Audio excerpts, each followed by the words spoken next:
Welcome back, everyone. So we have actually kept probably one of the most topical sessions to the last. That was actually due to the availability of a couple of the speakers, not by design. And this conversation will focus on natural capital. And are we actually ready to measure natural capital? Are we ready to deal with biodiversity? And we will explore perspectives from government, from environmental agency, from investor side, and also from academia. On that note, I would like to introduce the chair of the session, Will Alton. He's the former chair of the board at Eurosif. He is a well-known person across London and internationally. So if you go to responsible investor conferences, you can see Will there. He also organizes Sustainability Rocks. It's a rock concert, pretty much. It's an absolutely genius idea and brings together a lot of the people in London and abroad. They actually travel for this to listen to some great music, do some dancing, and have some fun. So it's a great event. You should check it out. I think it's actually going international as well. But I'll let you, Will, introduce yourself. And with that, we get started. And Will, if you will, please introduce your fellow panelists to the stage as well. Thank you. So Andreas, Astrid, Alexandra, please come and join me. We're all on first name terms on this panel, so please come and choose your favorite seat. So just to kind of scene set for this session, I love listening to the Florian's presentation on sort of history of ESG and responsible investment, because it kind of encapsulated 25 years of my career working in that space. And at the end of it, there was a wonderful question about, well, where does kind of nature and oceans and all the stuff we live around feature in this whole financial narrative? So we're going to touch on that today. So just to sort of by way of introduction, as Linda kindly mentioned, I was the chair of Eurosif, working with Alexandra for 8 years. So we're looking at the sort of the pan-European picture of sustainable investment. For 10 years, I was the head of sustainable investment for a global asset management business through the SFDR years. So I was on the practitioner end of implementing the regulation on SFDR and taxonomy. And it was not easy, I have to tell you, it was not easy. So, but more recently, I've been on the board of the UK's leading marine conservation charity, the UK Marine Conservation Society. So we'll talk a bit about oceans and marine biodiversity in our discussion today. But when I speak to my kind of peers and colleagues in the finance sector, and have for a couple of years now, about what is your focus going forward, what is worrying you, what work is going to be your priority, pretty much all of them have said it's nature and biodiversity. So we've done the climate stuff, now it's nature and biodiversity, that's what we've got to look at next. And when I say, well, what are you doing and how are you going about that, the sort of chin gets scratched a little bit, and it's like, well, we're trying to work that out. We're looking at 3 areas right now, so we're looking at freshwater, we're looking at deforestation, and then we're looking at land use and commodities, and that's kind of where we're focused. So it's all terrestrial based, and focused on what people can see, touch, and feel, and where there's been some development of some regulation that we'll explore with the panel today, particularly around deforestation. But I think one of there's 2 drivers that is causing this sort of attention. And one is the emergence of the TNFD framework, reporting framework, because many investors have got a short memory around the evolution of the TCFD. And TNFD is designed with TCFD in mind. So people are kind of familiar that we will be expected to report against this framework at some point in the future. For asset managers, they know that their asset owner clients will be asking them questions about that. So that's part of it. But the other one is the increasing recognition is that you cannot look at sort of your climate work and ignore the sort of nature biodiversity part of that climate system. So the thinking is evolving, quite rightly, and becoming more sophisticated about how do we combine these areas together in a more holistic sort of climate, nature, biodiversity approach. So that's the kind of theme we're going to explore. My panelists will give sort of 5 or so minutes introduction on the work they've been doing, but then the fun bit starts because that's where you come in. So we want your questions and your comments and your views, if you have any, on this whole area, because that's when we will be able to really get sort of engaged with where people are with their thinking around nature and biodiversity. So let's start, if we may, with Andreas. If you could kick us off. You've been working at the sort of EU level around regulation in this sort of area, and more recently at national level. So where do you think we are with progress on this area? And what have you kind of learned and observed in your few years working at those different levels? So maybe to start with, I think from the investment need side, I think not many things have changed in the last 2 years. We know we have tremendous investment needs. Everyone in Europe at the moment is saving on public finance. So the case for sustainable finance, and especially in areas where the business case is not that developed yet, is tremendous. So and that together with the regulatory agenda now being on simplification, it's not easy. And so I think when it comes to the simplification drive, this is welcome. I think we need to do this, but also we need a stable European framework. We need to know now what are ultimately the reporting obligations and which companies will report that. And then I think at the national level, we can then build on this foundation. The policymaker can build on it, the financial institutions can build on it, and most likely, I think we will land somewhere where we will not capture the entire impacts through reporting obligations. So at the end, we'll need to come up with a strategy on how to encourage voluntary reporting, especially in nature and biodiversity areas, if the negotiations go as we expect them to go at the moment. But I mean, also connecting this topic to the talks before, it's very encouraging to see what's happening in the energy system and the climate in the climate space. So we see the business case being tremendously developing at the moment at a very quick pace. Unfortunately, it is not yet the case for nature-based solutions in biodiversity. So I think we also need to invest a lot more into innovation and into processes, into solutions, and startups in that area. I think in circular economy we're doing this. I think we're doing this really well in climate mitigation. Climate adaptation is becoming more bankable and profitable as well. So this is where I think we should put emphasis on, and then I can tell you later a little bit of what our experience is with biodiversity at the local level. We have a Green Finance Alliance where we've developed a guidance. I can tell you a little bit about that if you're interested. Well, yeah, please carry on and let's hear that. All right. All right. I mean, so the good news is there is interest in the financial sector, also at the local level, to work on biodiversity. Often the question is, how do we approach this? So this is how we are trying to connect this to the local agenda, the local environment. We've developed a guidance for our alliance that also includes very small and regional institutions. And the basic approach is to work it from a macro level, to look at the sectors that are most affected, that have the most impact, understand how your portfolios are affecting biodiversity, nature, but also where your opportunities are. And then you start developing areas and conversations with your clients about it. But to be honest, we're really at the beginning of this journey.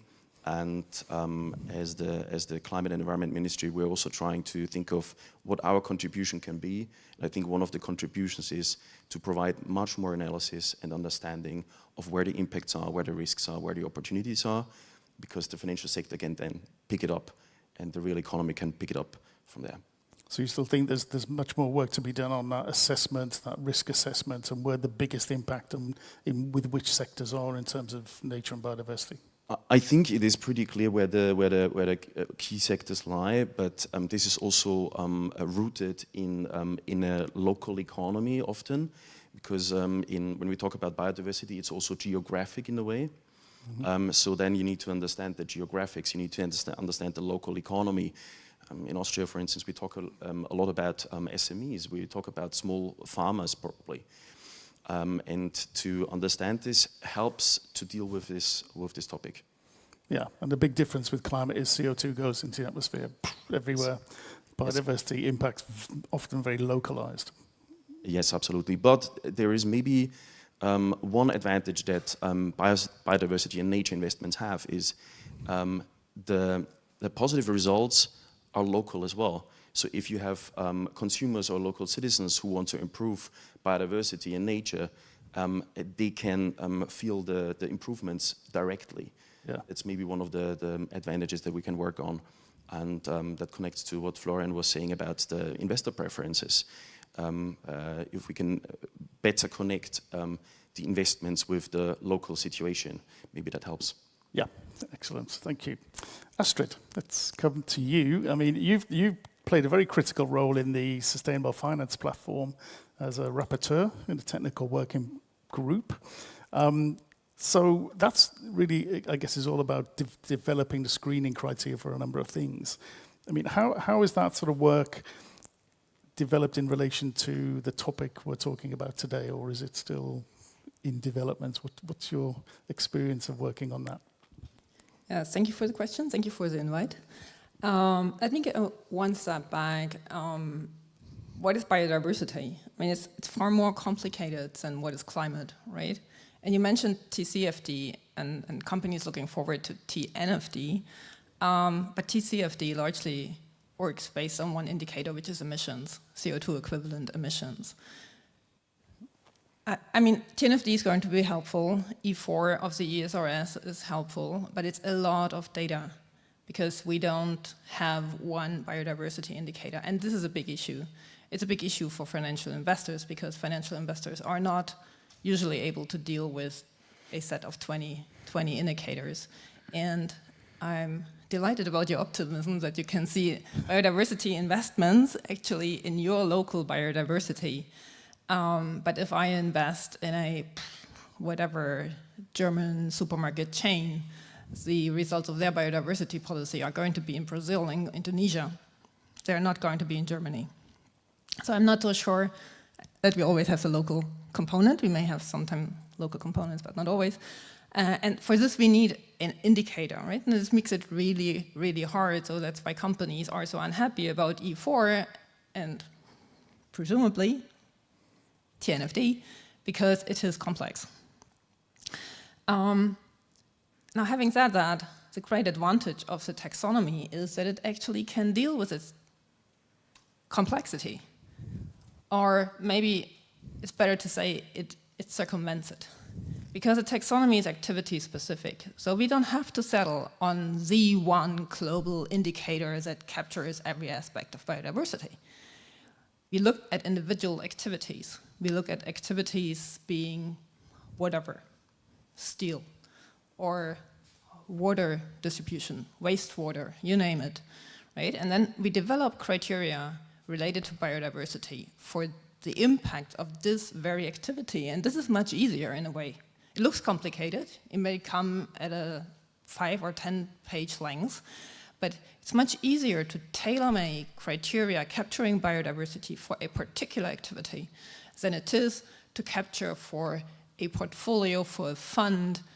Let me tell you of one little point that we failed in recently. We tried to develop a benchmark for biodiversity investments because we thought it would be good to have something like parallel to CDBs and PAPs for climate, or Paris-aligned benchmarks and climate transition benchmarks. It would be good to have something for biodiversity. We stopped it because we didn't see a way forward.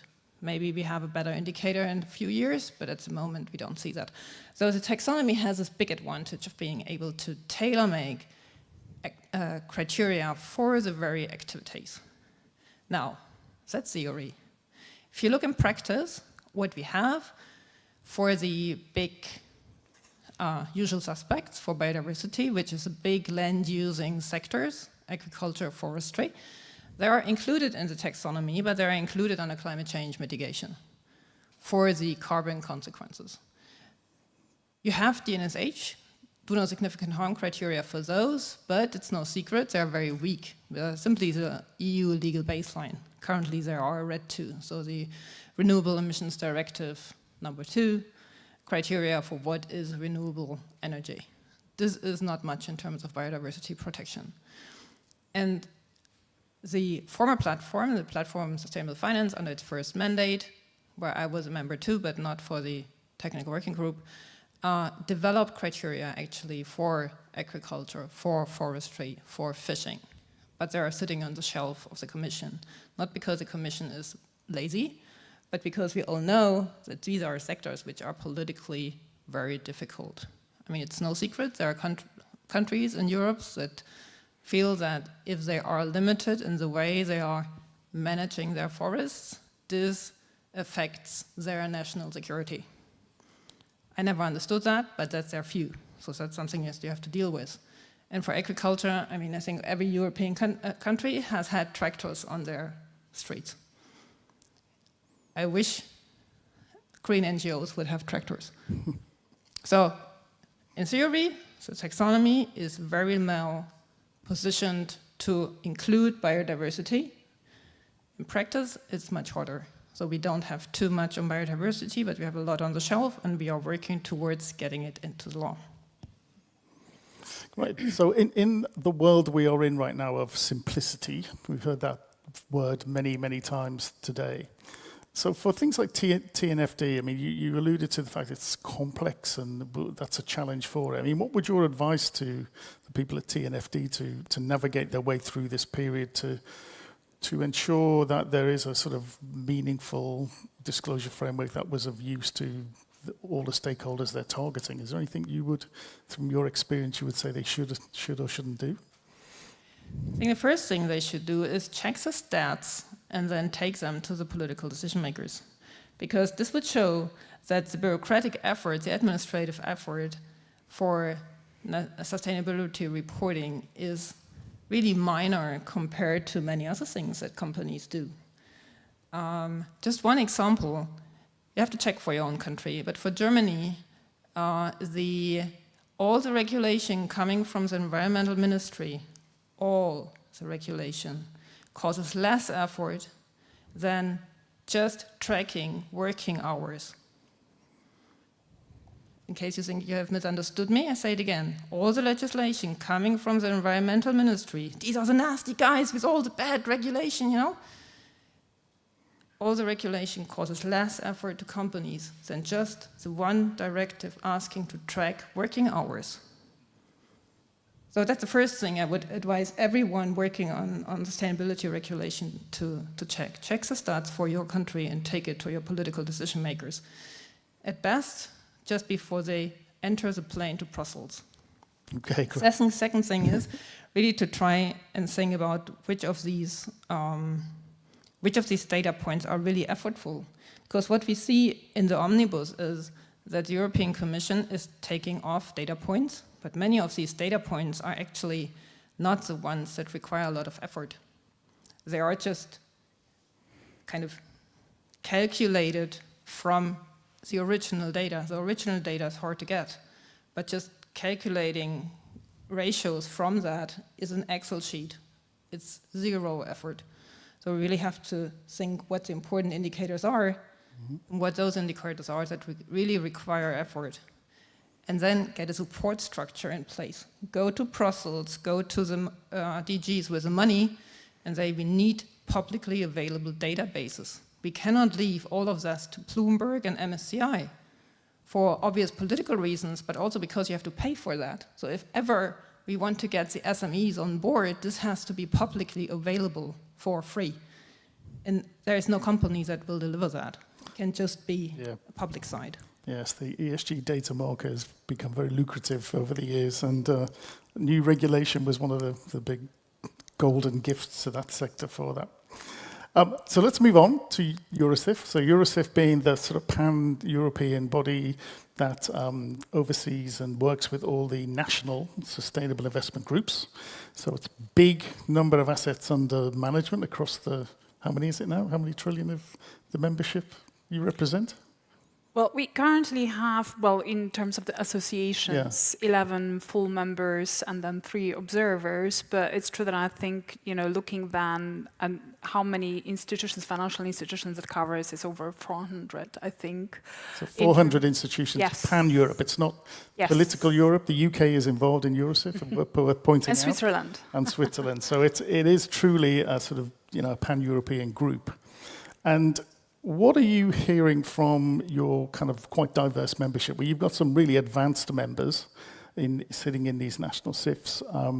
What are you hearing from them about their interest in or their challenges around the sort of nature biodiversity issue? Are they talking a lot about it? Are you seeing that priority from your members as well? And what have you done to support them?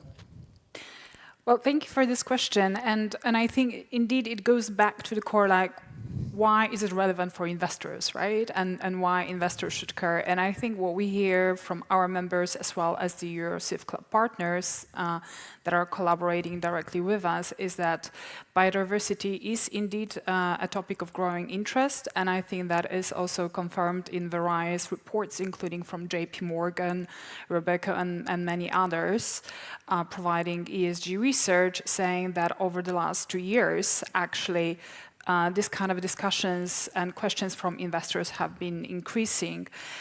So I think that's already showing the relevance of it. And of course, you know, we could also, you know, further ask the question why.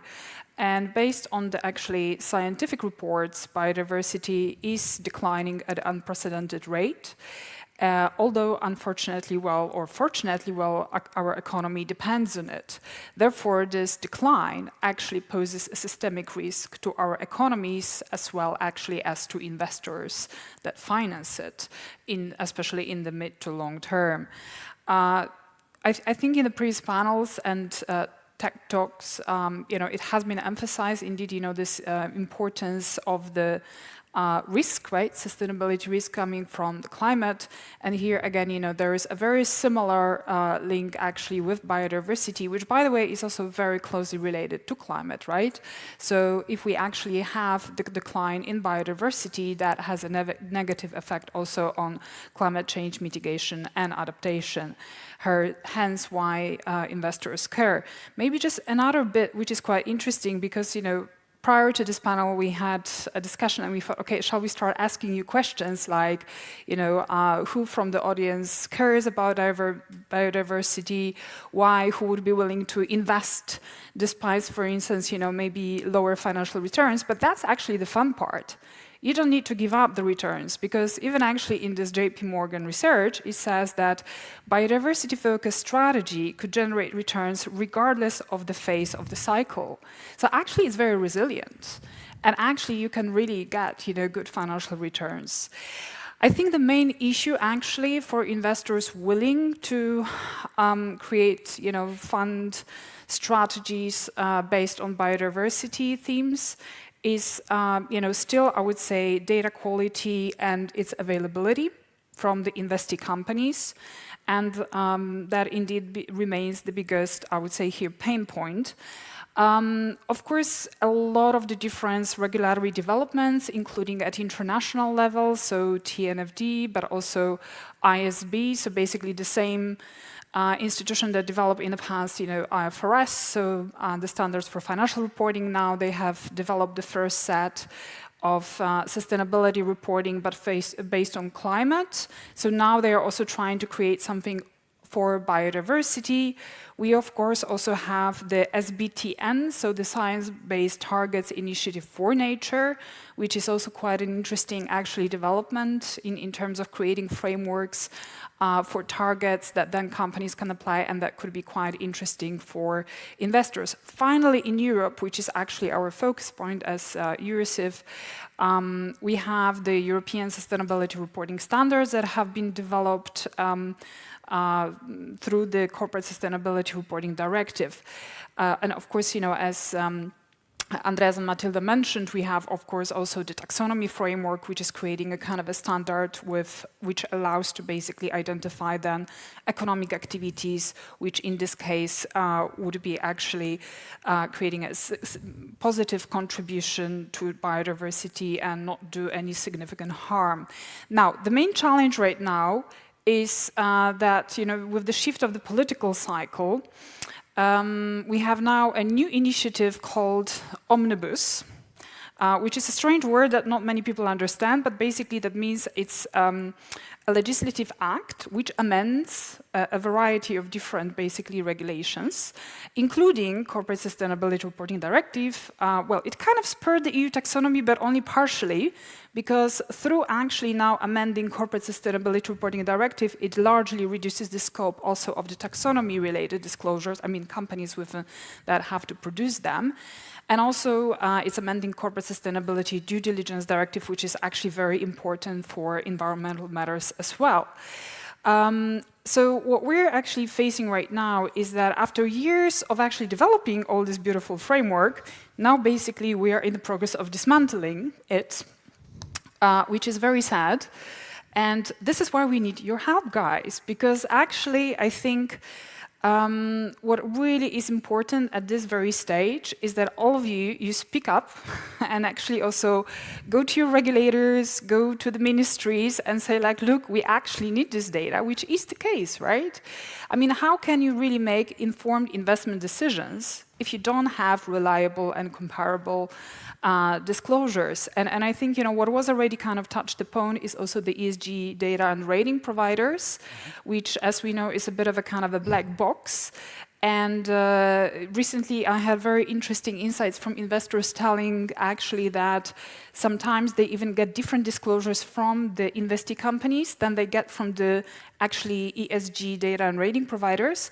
And that apparently even if those issuers actually get in touch with those rating providers, they are unwilling to actually amend that. So it's complete craziness. So, okay, fine, you can always buy the data, but not only is it actually expensive, but you can question to what extent it's reliable. So I think that's the key message for all of us. Let's try to make this data available. Okay, so push your stakeholders for better data, not necessarily more data, because more is not better, or always more higher quality data. One of the things we've touched upon in the sort of comments so far is the link between climate and nature and biodiversity.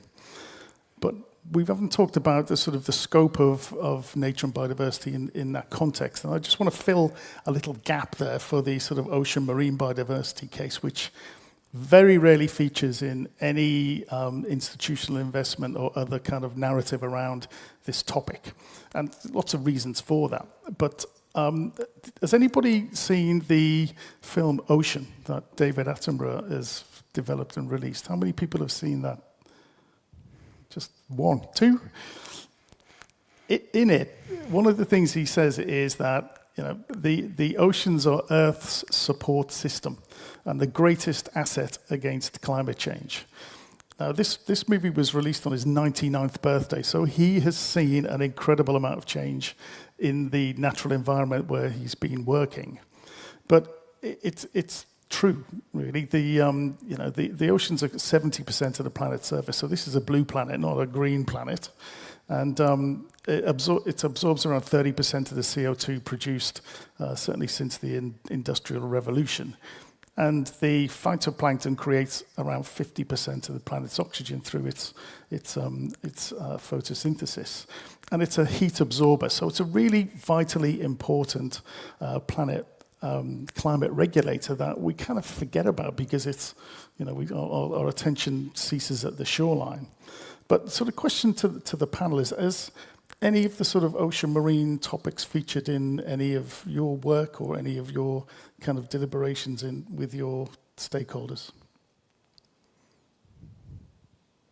A short answer, in our case, no. Austria is a landlocked country, so we're at the moment not really looking at the oceans dimension, but many of the other dimensions, of course. I would say mostly indirectly because of the nutrient cycle issue. So we in our work partially look at nitrogen and phosphorus, because inevitably, once they are in a river or creek, they will end up in the sea, and they will create dead zones. What we have done in our recommendations, if anyone managed to look into our report, is to rule out seabed mining. Yeah. But that's a very small part of what we can do. In general, I would say it's definitely underrepresented. Maybe not only, but also because the research is not that well progressed, not that mature. It's just hard to observe. Yeah. Actually, last week at a conference in Vienna, there was an interesting talk by a lady from the Potsdam Institute on the effects, or covering tipping points, on the effect that the warming up of the deep seas are going to have on climate change implications over the next centuries and thousands of years. So I think that's very little understood. We always think, always something down there, Yep. right? But what's happening down there is going to affect sea levels for centuries and even longer. And we are definitely not capturing that part in what we are doing, and what you actually see politically, like Norway opening up for deep sea mining, seabed mining, without the research. So the International Association covering that actually, for the moment, has a moratorium on seabed mining because there is no research. But this doesn't keep certain countries from saying, so what? Yeah. Alexandra, any of your membership raising the blue flag? Well, I think you were the leader on that, Will, in a sense. But I think, again, I think, looking at the even research offered by JP Morgan, I think, okay, maybe the core focus is maybe not necessarily always there on the oceans. But what is interesting, I think, is in some actually standards. So if you look at the European Sustainability Reporting Standards, you have actually a separate topical standard for biodiversity and a separate one for water and marine resources. So I think, here again, the point is like now that there are actually EFRAG, so the body that helped develop the standards, together with stakeholders and the Commission are looking at, okay, so which data points shall we remove because the companies are crying that there are too many. Let's maybe try to preserve at least the most important biodiversity, water and ocean standards. Also, maybe some of you are familiar with the Sustainable Finance Disclosure Regulation, the so-called SFDR, that are disclosures actually for asset managers and also other financial market participants that manage assets. And out of the infamous principal adverse impact indicators, there is one on biodiversity, two on water, but actually not on oceans. There are, I think, from optional ones. So let's also try to make the case and keep at least, some of them because they are important. And at least, at the kind of fund level, that would be quite interesting because indeed it's just to see like, okay, within the kind of underlying investee companies, is there any significant harm to those areas being done? And finally, well, the area you guys work quite intensely on, meaning the EU Taxonomy. So one of the areas actually for, a substantial contribution, you also have sustainable and protection of water and marine resources, right? So obviously these are the important topics. And I think maybe just one last point, like a year ago, I was actually attending a conference in Malta, and what was quite interesting, I think, oceans and marine actually life was the only area of their interest in sustainability, which again, I think makes the case that indeed, I think, countries which are really, islands or nation, basically on water, I think are so much more dependent, also their economies, on actually the sea and the marine resources, that I think they realize even much more the importance and actually their dependence on those resources. That's very, very true. And I think just picking up on sort of Astrid's point, I mean, when I talk to institutional investors about, do you have, oceans and marine biodiversity in your policies on this area, the vast majority say no, because we haven't got any real exposure to the blue economy as it's becoming known. And until you kind of point out that, well, 80%, 80, of the sort of pollution which is entering the marine environment is from land-based economic activity. So you do have a kind of exposure, and they're just not making the connection between the two, and particularly where 80% of the planet's biodiversity is in the ocean. 80. It's a huge sink of biodiversity. But let's pause there and see if there's any questions or comments or observations or thoughts from the audience. So anybody got any points? There's one there.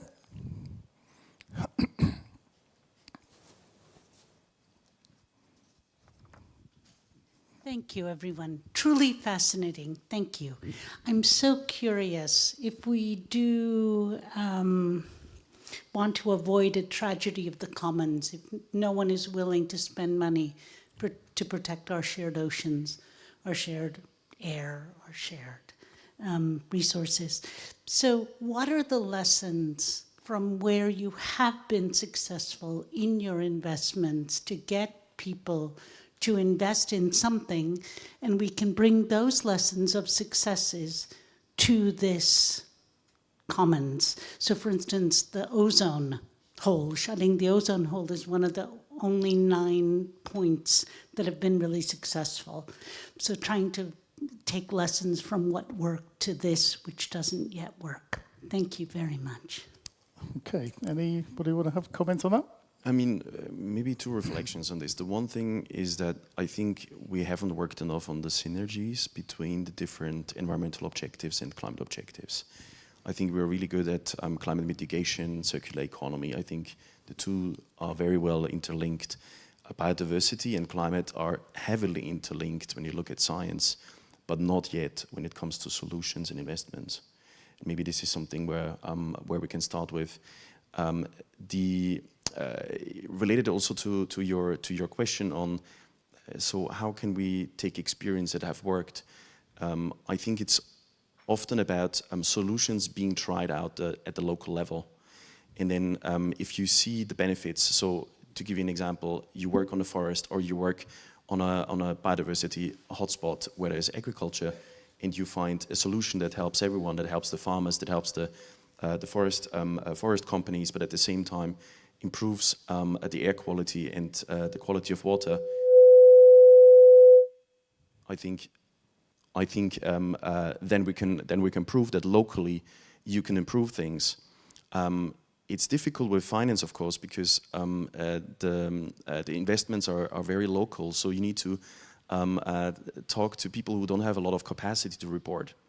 And this is what I meant with we need to come up with collaboration at the local level and to bring the sustainable finance framework that's extremely abstract to those people who can make a difference.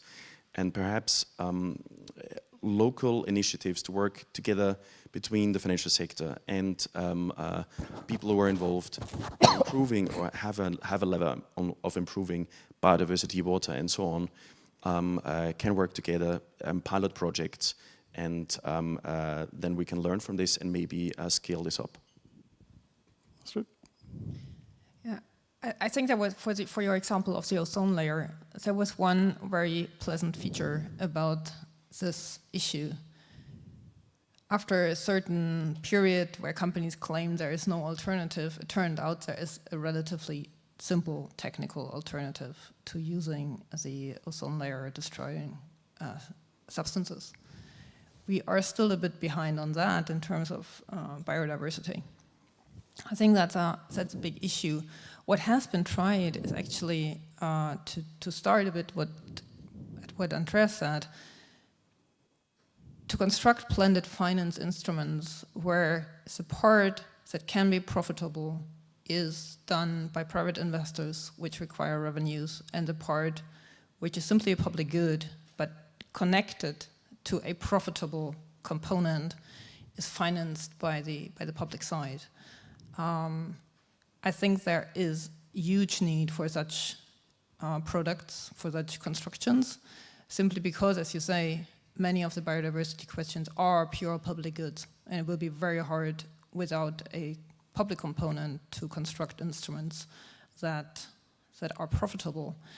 I mean, what the Commission is trying at the moment with those biodiversity credits is, I think, well intended, but it's also very risky, because we have seen that even for the carbon credits, which is much simpler, that it does not always work, right? Because you have to prove additionality, which is difficult. You have to make sure that the forests actually stand, which is difficult. They tend to burn down nowadays.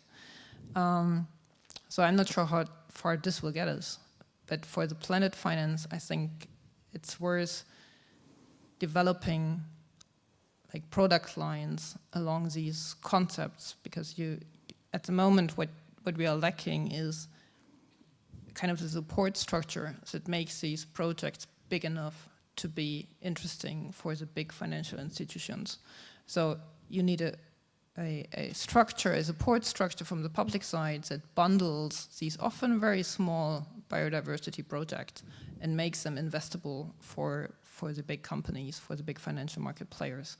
I think that's maybe the most promising at the moment. It's not related to the solution for the ozone layer, though. No. I've got one example that I'd like to, and I'm going to come to your question in a second, to highlight what investors have been doing around this, which is in their role as owners of companies, so their stewardship activities. And there's sort of two examples that are current now. One is in terms of something called sort of microfibers, which if you're not aware what a microfiber is, you're wearing them. It's the stuff of textiles. And if I told you just in the UK alone in 1 week, 9.5 trillion microfibers are released into the environment through washing clothes. Yet there's a technology of a filter technology which is available and has been for years, very low cost, that can stop up to 90% of that getting into the environment. So there's an investor group that is putting some sort of pressure on the manufacturers of washing machines to basically adopt this technology, and working also with policymakers. In France, since January, you cannot buy a washing machine without a microplastic filter. The law, done. So the policy element's really important here as well. So we've been working with the UK government about copying the French law, really, it's, in essence. But it's a simple solution to, a pervasive and increasing problem. And these fibers are now in something like 63% of North Sea shrimp. They're in virtually every level of the seafood chain. So we're eating this stuff without really knowing it. And the particularly problematic ones are the synthetic ones. Sportswear is really, really full of that. But there's a solution, and investors recognize that as the owners of companies in this sector, they can have their voice can be put, to trying to address that issue and make these companies more innovative and not fall foul of any regulatory or legal risk in countries where they're operating. There's another one in terms of hazardous chemicals, particularly ones called PFAS, they're called forever chemicals. They sort of do not break down in the environment. They're highly mobile, and many of them are toxic. And there's thousands of these things. They're man-made. One of their features is they tend to act as endocrine disruptors in animals and in marine animals, which means they disrupt their ability to reproduce. Not a good thing when we're looking at sort of maintaining biodiversity stocks. But anyway, there was a question there. I will pass over the mic and then, you have one, and did you have a question as well? Okay, you go first, then our colleague, and then I have a question too. Thanks, Linda. Thanks very much to the panel. Hugh Whelan, financial journalist. Very quick question, actually building on the point you just made, Will. How can we amplify the need for stronger regulation on these areas? I mean, investment terms, the biodiversity is really seen as a cost and something that governments need to underpin in some way. It's not usually seen as an investment opportunity, or if it is, it's very small scale. How might we start to amplify those kinds of support for better regulation, governments actually intervening more where the science is clear, where the social benefits are relatively clear as well, and cleaner air, cleaner, better pollination environments, etc., etc., etc. Yeah. Okay, any thoughts on that? You guys work closer to the regulators and the policymakers than... Well, what I wanted to say before what Will was saying, maybe I can connect this point with your question is, so compared to the energy crisis and what we need to do there, there is not this single bullet technology, right? So there is not this solar technology that we can just scale up and roll out. We need a lot of smaller solutions. We need a lot more innovation. And I'm coming from a startup conference last week, on a green startup conference in Vienna, and most of the startups, they focused on biodiversity, and not on biodiversity, on circular economy and on the climate crisis. And I think we need to develop these solutions. At the same time, if you think about how many people on this planet could profit from these small-scale solutions, there is probably a business case. But we need to get this innovation going, and probably need to think about the venture capital that's needed at this stage for these type of solutions. Yeah. So, yeah, I think that's a very, indeed, difficult question to answer, and I think it's a very, kind of multifaceted way in which I think we need to kind of approach that. So I think on one hand side, as mentioned, I think we need to indeed promote more the kind of examples of indeed this kind of type of investments that do deliver also positive financial results. So as mentioned, this JP Morgan study refers to that biodiversity focused strategy could generate returns regardless of the phase of the cycle. So that shows that actually similarly to climate focused investments, basically this is more resilient, right? Because it already incorporates also the risks. And I think we just need to kind of like promote the good examples within the financial industry, but also within the kind of end investors, so that, with increasing awareness, I think people basically just make the right, investment kind of choices, not only thinking about the financial returns, I mean, of course, also counting on them, but also trying to promote, I would say here, the beneficial outcomes. But at the same time, I think, of course, as mentioned before, I think there is also a big area for the public sector, right? And I think hence blended finance and kind of de-risking, I would say, this type of investments, and yes, this kind of public-private collaborations are very important. And as I think, as we already mentioned, I think it's quite important here to kind of like maybe try even to consider some options of securitization, right? Kind of like pulling in different types of this kind of the local smaller investments, and then try to use investment vehicles to attract the capital. But I think finally there is also a kind of a part of a grassroots thing which might be even more difficult at the current times, given how in different countries citizens are voting. I mean, in some countries I think it's going in a positive direction, like in Romania, which is great. In some other countries maybe a bit less, but yeah, that it comes down to kind of like citizens' awareness, and then citizens actually pressuring the politicians to also, think about this kind of aspects connected also to their health, safety, and their futures. Did you want to comment on it? Or? Just 2 sentences. I think we also need capacity building for politicians and for financial market participants. I mean, biodiversity used to be this thing out there, right? In German we would say Gedöns. Which is not nice. We have to bring it up to the stage that this is hard facts, this is your breakfast every morning. I mean, there are always these numbers around, like 50% of the economy depend on biodiversity, and I always wonder what the remaining 50 have for breakfast. Yeah. So we need to get it up to the level of attention that we have achieved for climate without like cannibalizing on climate, right? And it's not there. It's really not there. There's an MP that I'm working with in the UK Parliament who was speaking to the Secretary of State and trying to get his attention on this problem with chemicals. And she told me the way she did it was that she basically told him that these chemicals were present in his testicles and that she could get him tested to prove it. And suddenly he took an interest in why this might be a bit of an issue. But anyway, there was another question somewhere. So ways to attract a politician. Probably wouldn't recommend that one every day, but...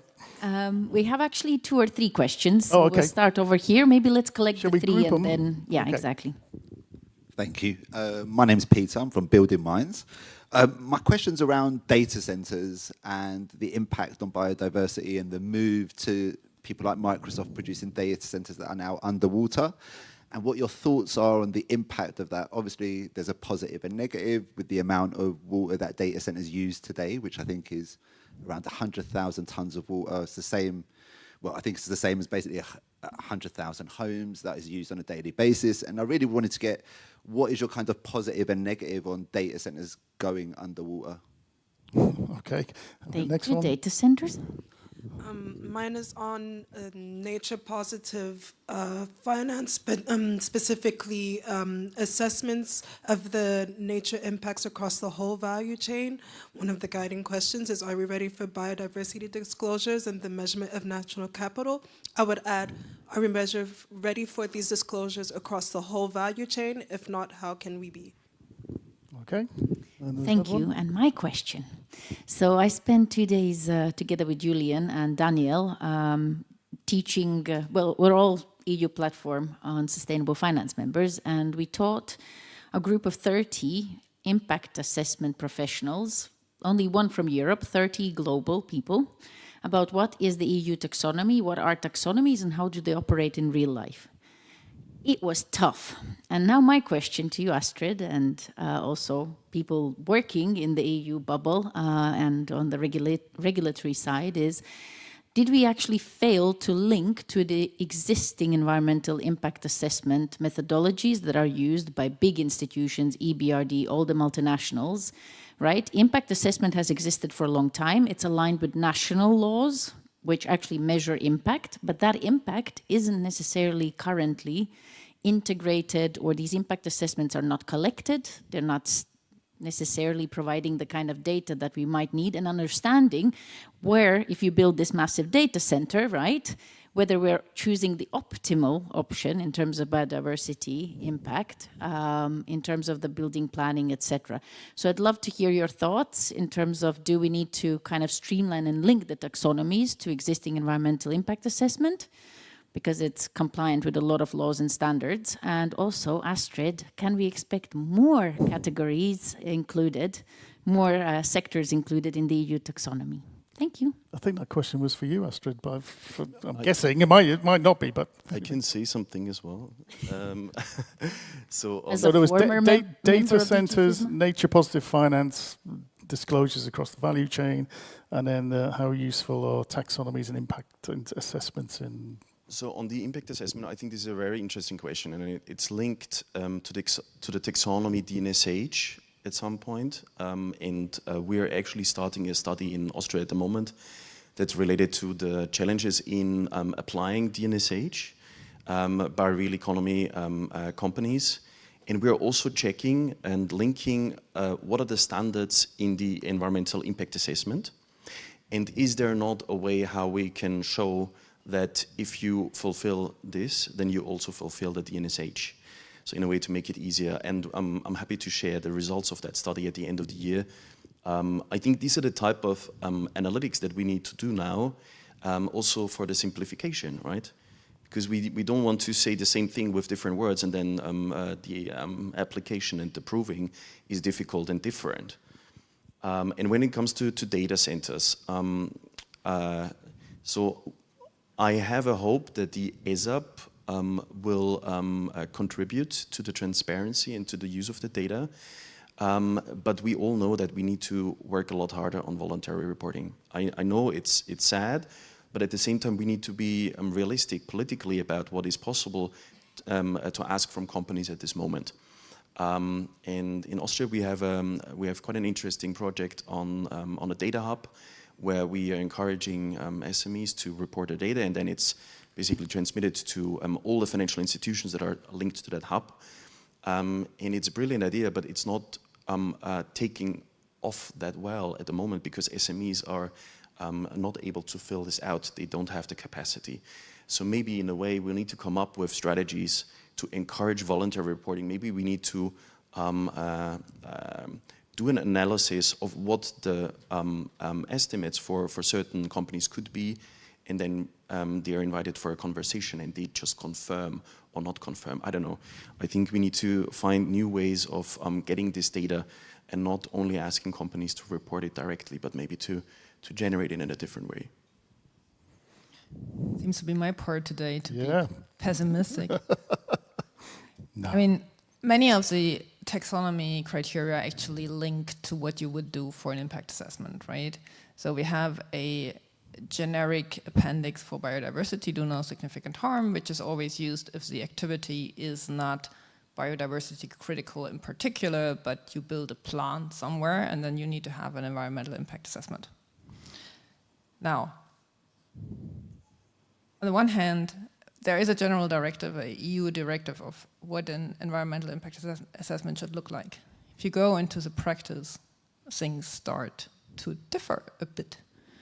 And not only in theory, but also in practice. Because it's one thing to run the impact assessment, and it's another thing what the permit is then built on, because this is not necessarily the same thing, right? We know all know how this works. It's the local authorities that needs the tax money from the new company that's going to be going to start a plant there, and then things mess up.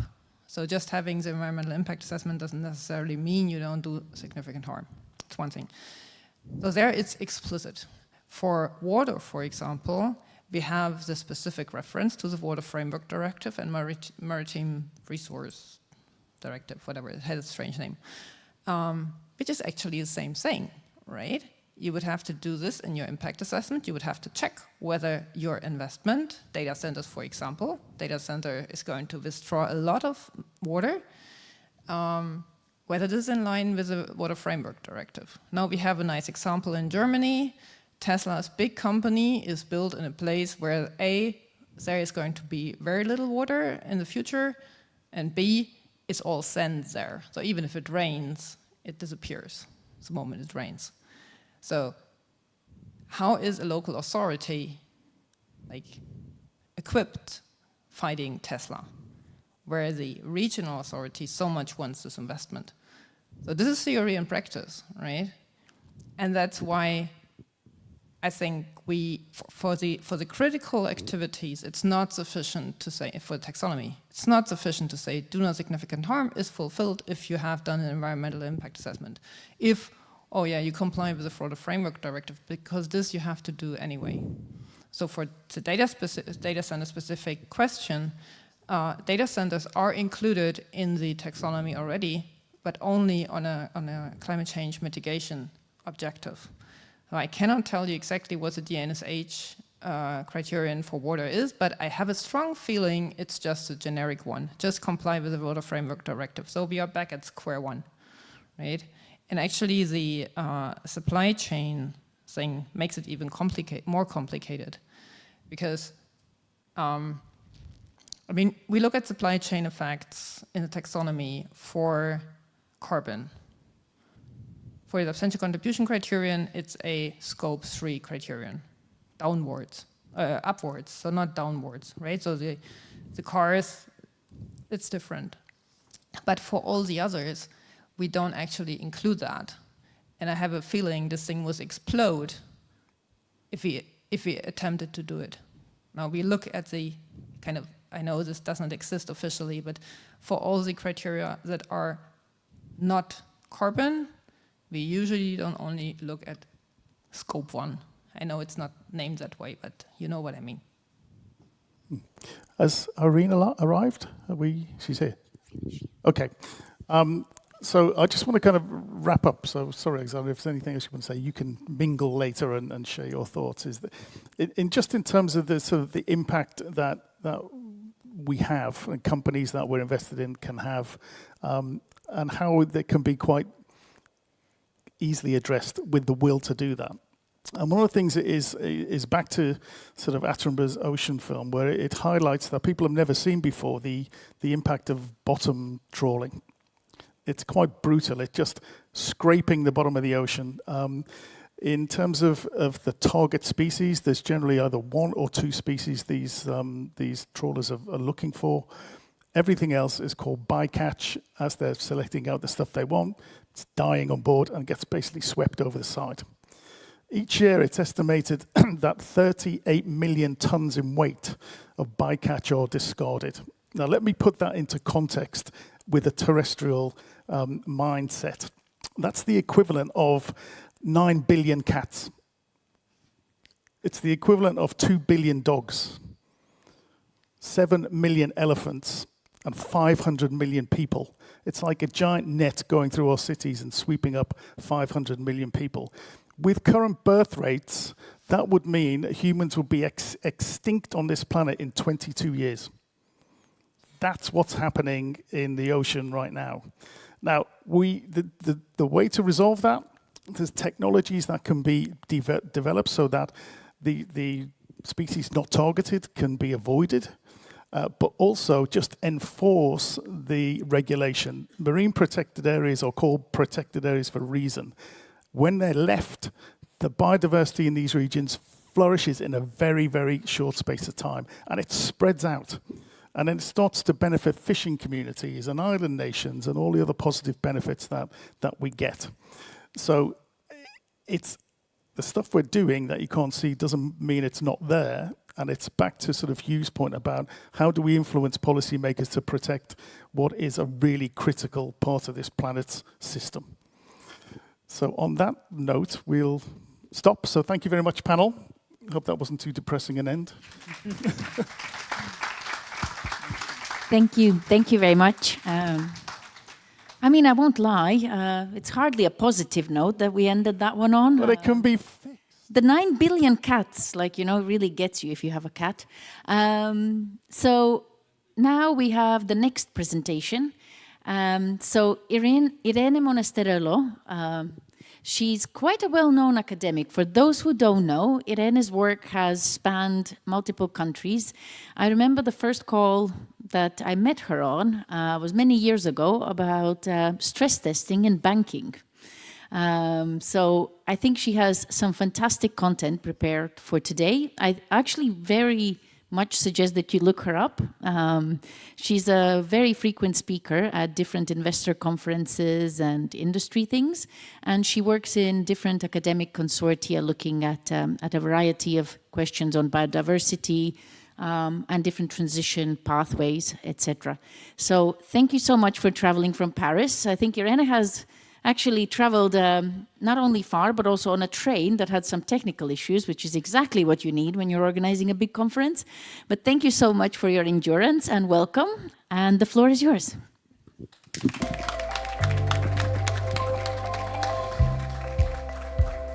And so?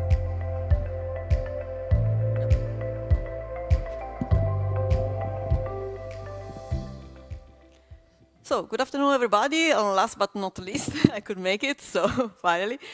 My presentation today will be a kind of follow-up on what you heard also before. And in particular, I'm an academic, so I develop models, models for climate financial risk assessment. So 14 years ago already, we developed the climate stress test for the financial system, which served as a background now for several central banks and financial supervisors that joined the network for green the financial system to develop their own methodologies.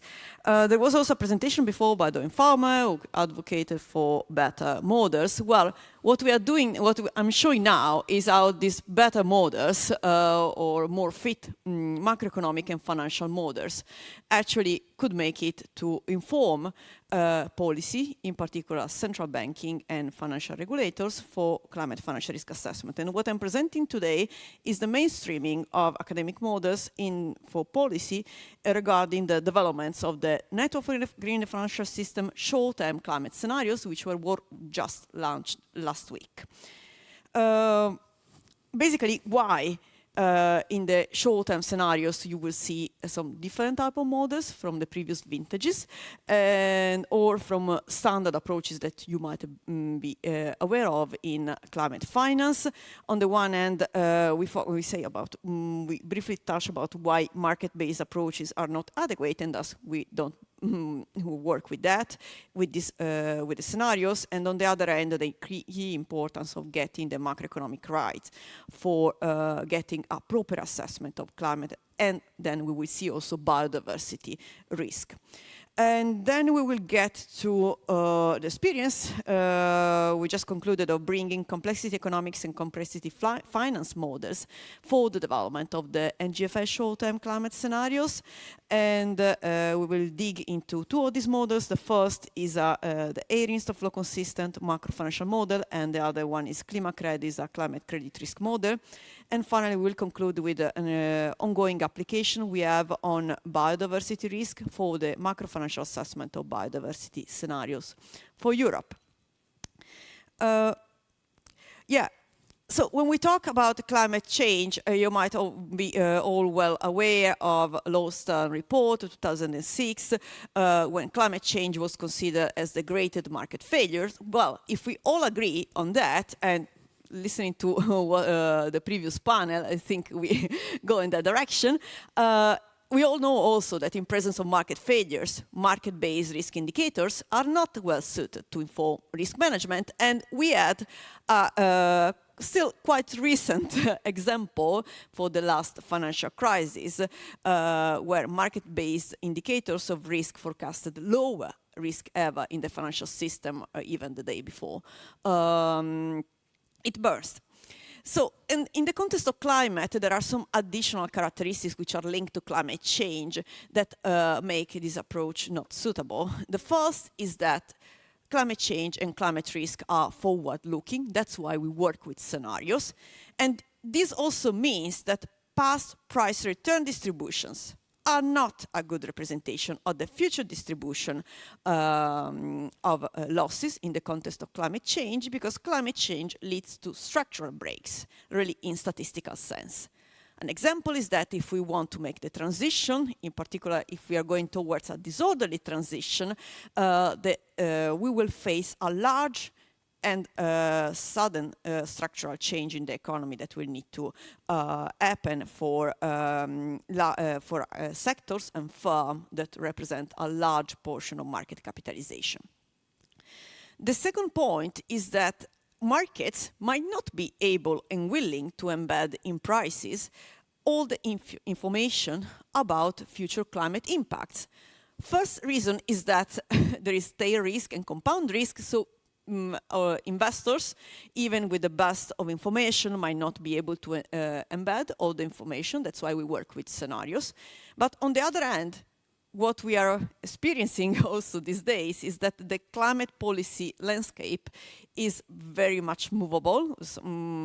Speaker before mentioned about the omnibus. Well, that's not the only example. There is a reversal of climate policy ambition in several countries, in particular largest economies now. So this situation leads to multiple equilibria.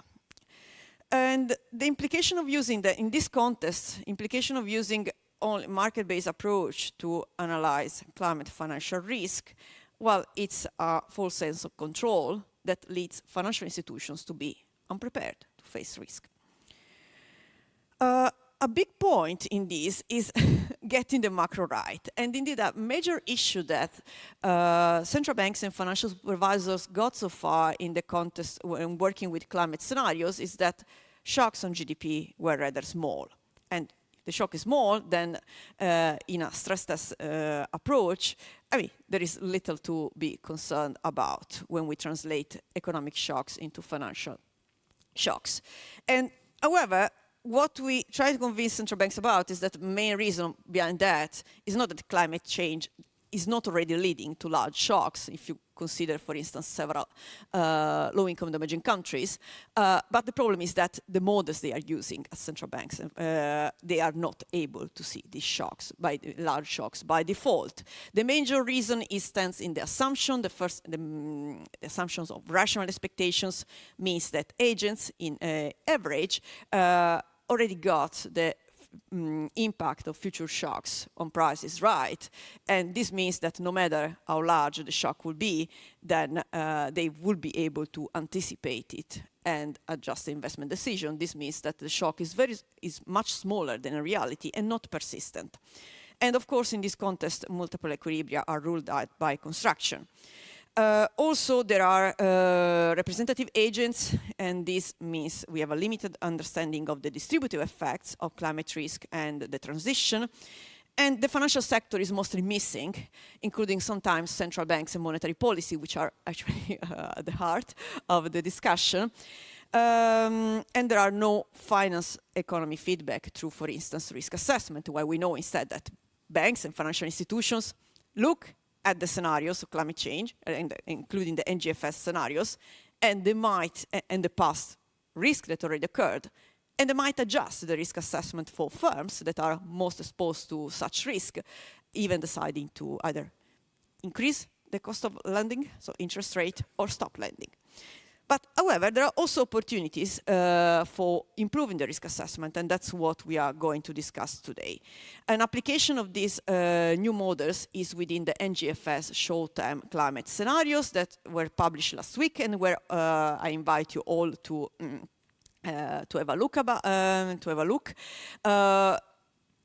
They are short-term scenarios because they focus on the next 5 years, so they have a 5-year horizon with annual resolution, and this makes them much more relevant for policy decision and financial risk assessment in terms of time frame, when we think, for instance, about a stress test.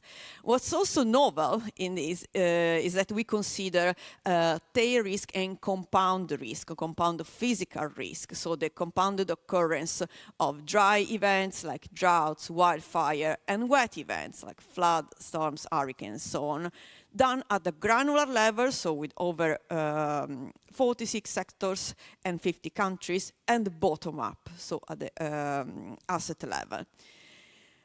We consider then the cross-regional transmission of shocks. This means that we can account for spillover effects that both transition and physical risk can propagate and outside the country where they occur, through both trade linkages, but also financial linkages through investment decision and disruptive supply chains. This is in particular important for critical minerals and materials that are crucial for making the transition. How do we do this? We employ a new set of models. On the macroeconomic side, we have for the first time a stock flow consistent agent-based model. So if those of you heard about the Doing farmer speaking before, that might resonate to you.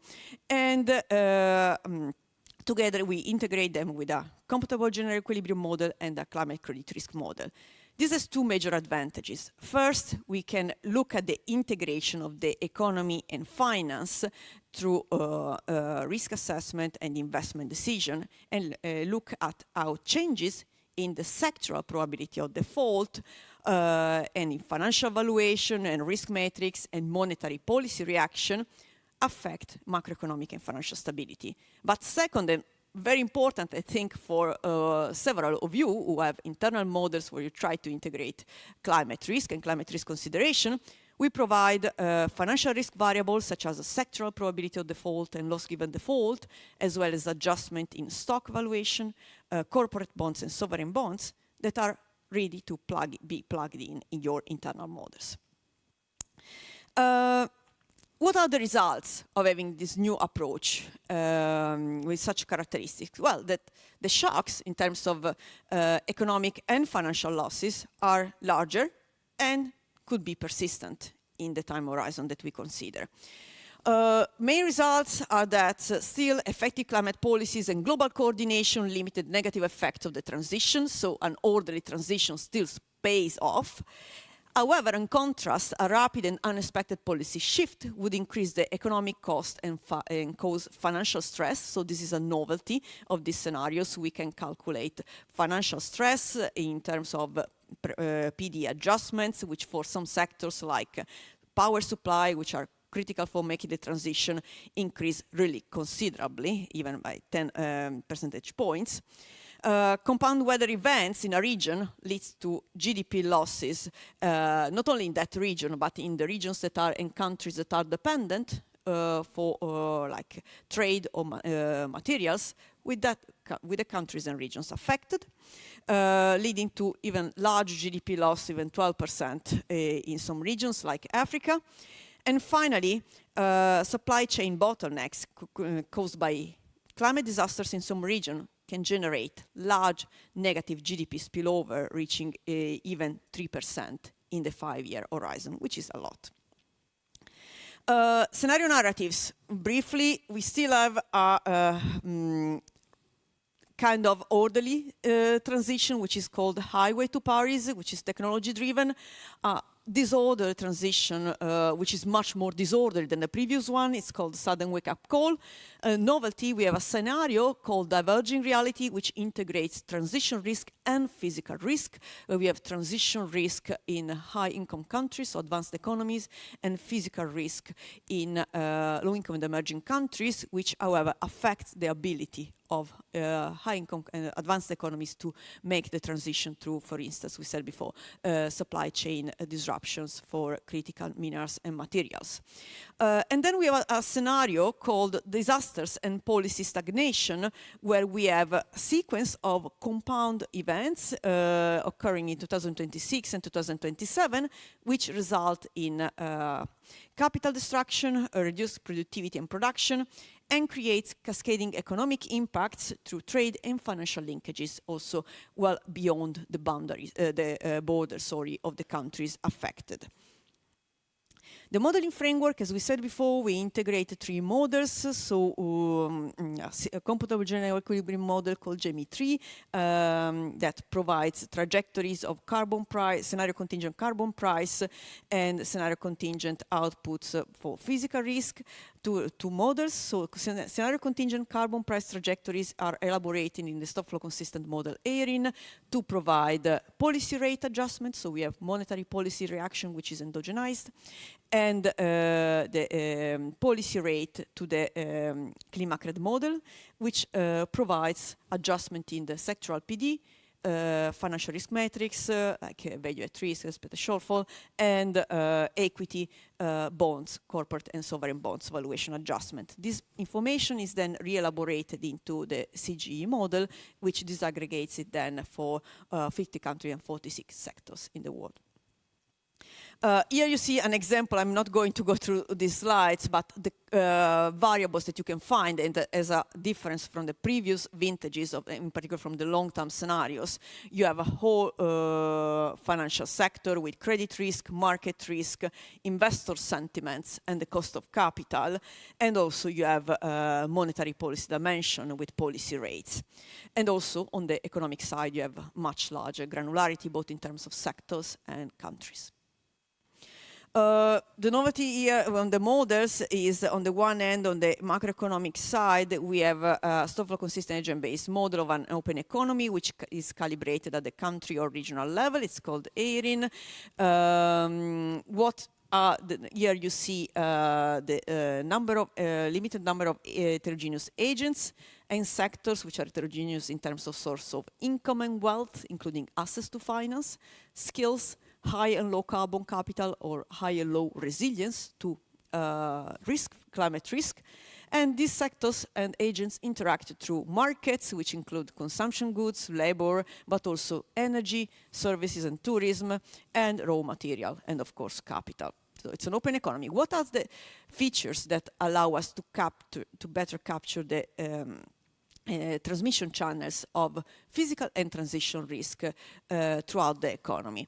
But first, we can capture the financial sector dynamics, so because we have financial markets integrated with all the rest, and financial agents, which are integrated with the rest of the economy.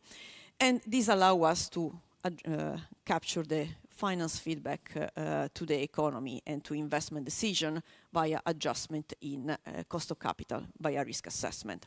Then we have endogenous money creation, so banks create money through lending, and we have adaptive expectations, and we explained before why it is important to depart from rational expectations in order to avoid dampening shocks in the economy and to be able to capture persistence. You have a Taylor rule is just because we're working with the monetary policy side, but basically on the Then we have a climate credit risk model that simulates, it's called the ClimaCred, and simulates the evolution of the balance sheet and income statements of a firm and the impact of climate risk, both physical and transition risk, on this evolution. What's important here is that the shock doesn't come from the realization of the scenario itself, that could be the introduction of the carbon tax, but here we consider a key aspects in finance, which are expectations, so market expectations, meaning that incoming new information about climate risk or policies leads investors to adjust their expectations, and this leads to the revaluation of the assets. So the driver here is the adjustment in investors' expectations that lead then to stranded assets. Briefly on the results, this is a particular scenario of disaster and policy stagnation, so the last one.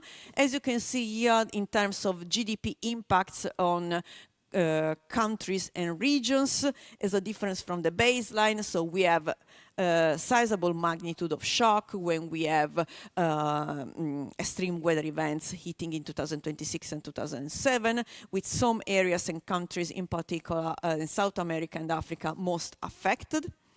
And we have also impacts on inflation rate and the policy response. And for, the inflation rate is the straight line, which is the one that goes up, and the policy rate is the dot one, so it's the lower one.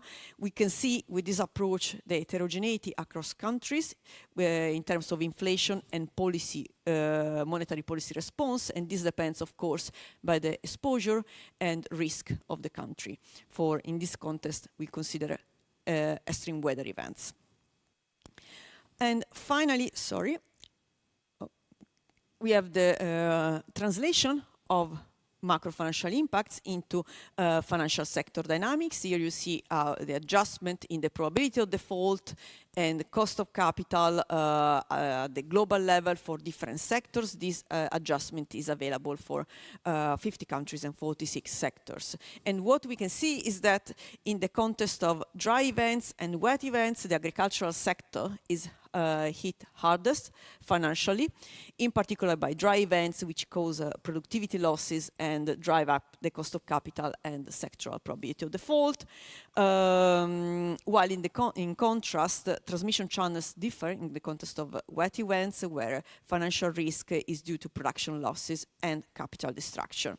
Importantly, a sector which is particularly negatively hit is power supply, which is affected both by dry and wet events, which actually mines its role in the green transition.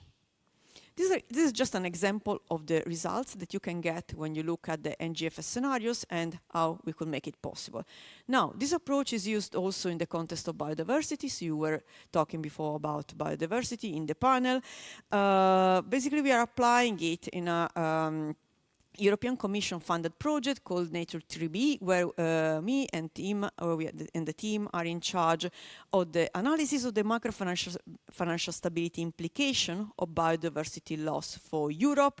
So what we are going to do is to analyze the macro-financial implication of newly developed biodiversity loss scenarios for Europe at the level of the real economy and financial sector, with the approach we considered before, considering both the spatial and sectoral dependency in the shock transition. We are then going to implement a biodiversity stress test to translate the scenarios into financial valuation adjustment of securities held by European investors. And what we are going to do then is to provide policy recommendations and also design of financial instruments to fill the biodiversity investment gap in collaboration with central banks and financial regulators, including NGFS. And with this, I conclude. Thank you.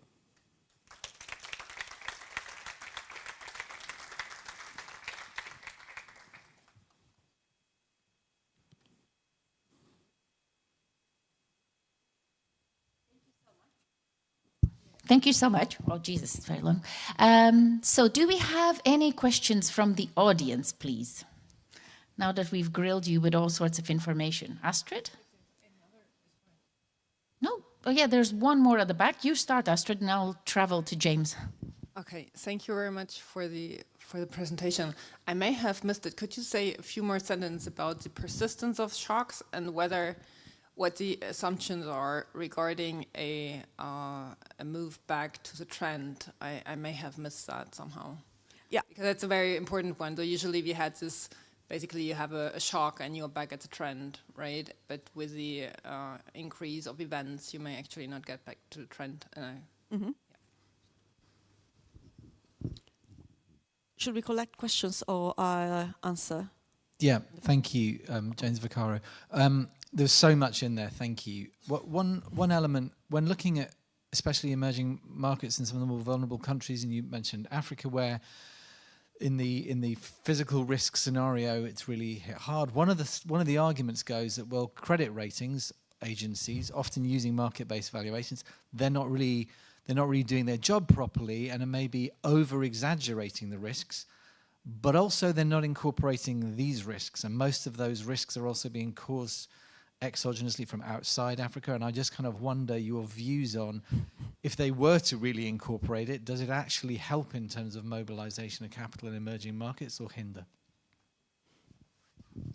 Thank you. Any more questions? We can maybe collect one more before we ask Irene to respond.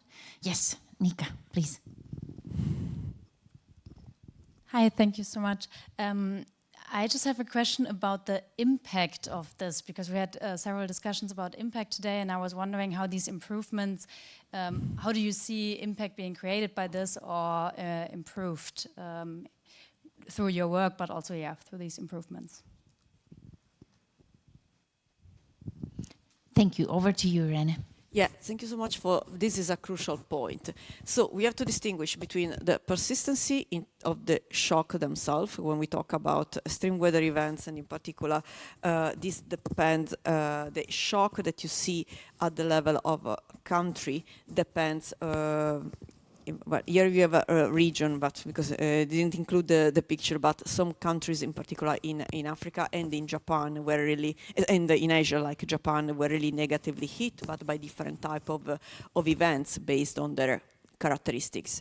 So the shock is large, then, and as you can see, I mean, it doesn't go up immediately, and this is due both to the way in which we model the physical risk and the transmission channels to the economy, on the one hand. On the other hand, the model that I showed before, the Irene model, is actually since it doesn't have rational expectations, it means that you don't have this return back to the pre-shock investment decision and equilibrium, because it takes time in the economy to reconstruct, and you need money for that, and the cost of access to capital is negatively impacted by the risk and the risk perception of banks. So by integrating all these dimensions, so the way in which we model the physical risk and the macroeconomic modeling and the departure from the strong assumption, and also the inclusion of finance, this leads to have persistency in the shock, these three dimensions. Of course, then the economy recovers, because then, I mean, maybe not even at the initial level, because even here for most countries we don't reach the initial level. Here it's at the regional level, so it's you have some countries that perform better, others that perform worse. At the country level, you can see it more clearly. Simply that I didn't have time to show many figures. Sorry, but yeah, that's.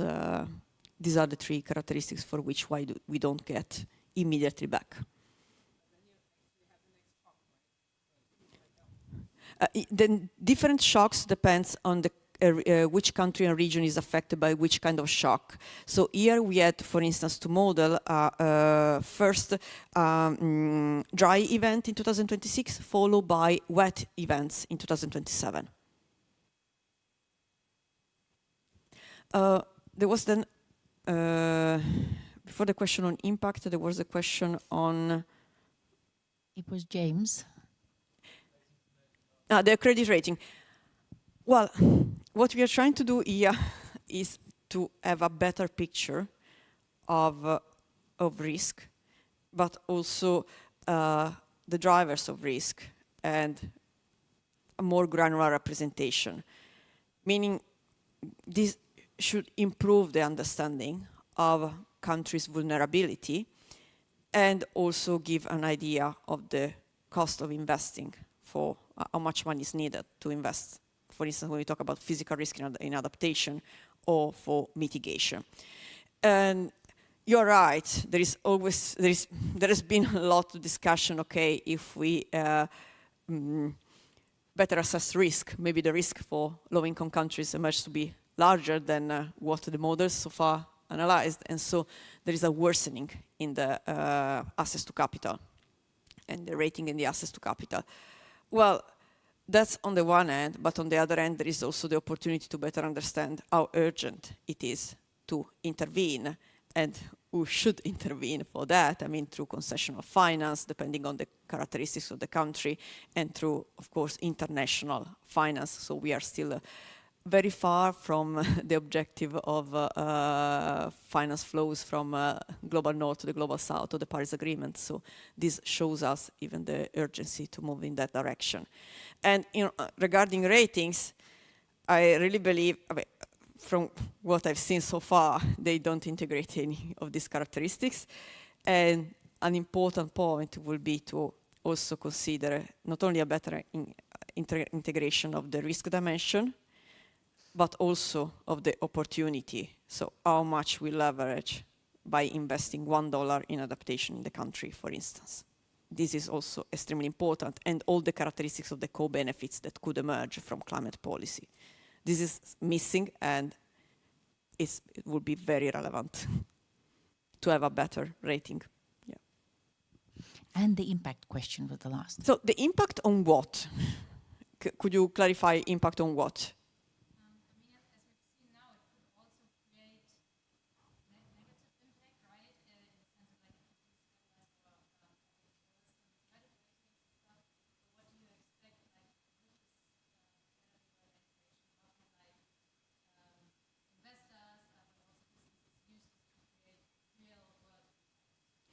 Well, the risk is tightly connected to impact, because if we want to create impact, we also need to understand first how exposed we are to risk, and how much, and whether this risk is sustainable for our investments. So first of all, we need to understand how bad it could get for us if we are a financial institution, in order to be able then to see, okay, how much money I can mobilize. Okay. And that's the first point. So a proper and adequate risk assessment is the starting point, not only to comply with supervisory expectations and the regulations in terms of capital requirements and so on, but also to have a better understanding of how is your business, your current business, performing in the context of, in this context, short-term risk, and if you need to change anything. And for several institutions, that's the case. And of course, and how to reallocate the portfolio. For supervisors, central banks and financial supervisors, it's crucial for their mandate, because they have a financial stability mandate. So they need to be able to have a proper assessment of risk, to understand which financial institutions are at risk, how much, and to prepare a, let's say, plan B in case something goes wrong. Well, thank you very much. Unless we have any other last questions, I think that is it. I mean, we still have around 15 minutes or so that you can mingle and ask questions. There's another question, okay. Is there one? Oh, Astrid, please. Sorry for keeping you here. It's so interesting. That's how do you look at insurability? I mean, LA has shown that we increasingly have a problem there.